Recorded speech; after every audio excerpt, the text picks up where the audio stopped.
সমর্থন দেওয়া সম্ভব, তারা সমর্থন দিচ্ছেন। আমি আশা করি এবং বিশ্বাস করি ভবিষ্যতেও এই সমর্থন অব্যাহত থাকবে। ক্রিকেট খেলার কথাটা উঠে এসেছে, আমি ইতালিকে কংগ্রেচুলেট করতে চাই। ইতালি সম্প্রতি T20 ওয়ার্ল্ড কাপের জন্য কোয়ালিফাই করেছে। I would like to congratulate Italy for qualifying T20 world cup. Thank you. একটা গুরুত্বপূর্ণ বিষয়। আমি আশা করি যে আমাদের বাংলাদেশি প্রবাসীদের যে দাবি বা একটা চাহিদা, মনের যে চাহিদা খেলাধুলার জন্য বা ক্রিকেটের জন্য আরেকটু বেশি সুবিধা প্রদান করা, সেই জিনিসটা তারা বিবেচনার মধ্যে রাখবেন এবং এই জিনিসটা ভবিষ্যতে যাতে বাস্তবায়িত হয় সেটা আমরা আশা করছি।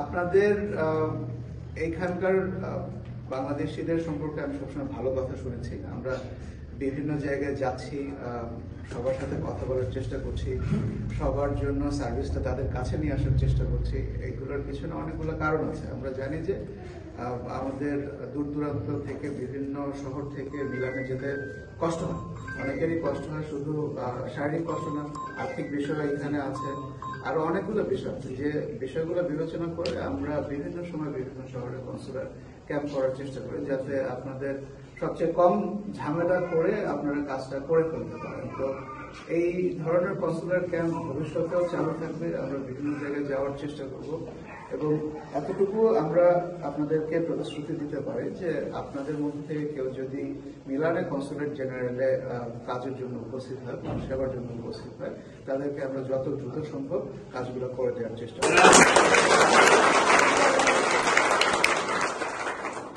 কাজ শুরু হওয়ার পরে তার শেষ হওয়াটাও গুরুত্বপূর্ণ। আমরা যে অসুবিধাটার কথা শুনলাম, এই অসুবিধাটা আমরা বিবেচনার মধ্যে রাখবো এবং কিভাবে এই অসুবিধা দূর করা যায় সেটা আমরা সবচেয়ে ভালো যে পদ্ধতিটা আছে সেই ভালো পদ্ধতিটা চিন্তা করে বের করে আপনাদের জন্য।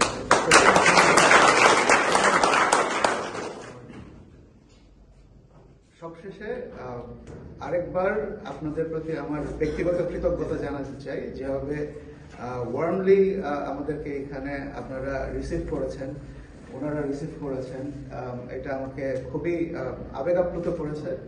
আমি কৃতজ্ঞ আপনাদের এই সুন্দর এবং অত্যন্ত আন্তরিক অভ্যর্থনার জন্য।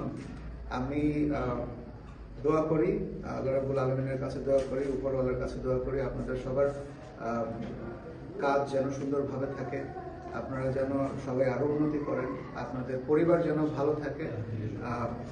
একই সাথে আপনারা সবাই বিদেশেও যখন থাকবেন তখন আমাদের দেশের জন্য দোয়া করবেন।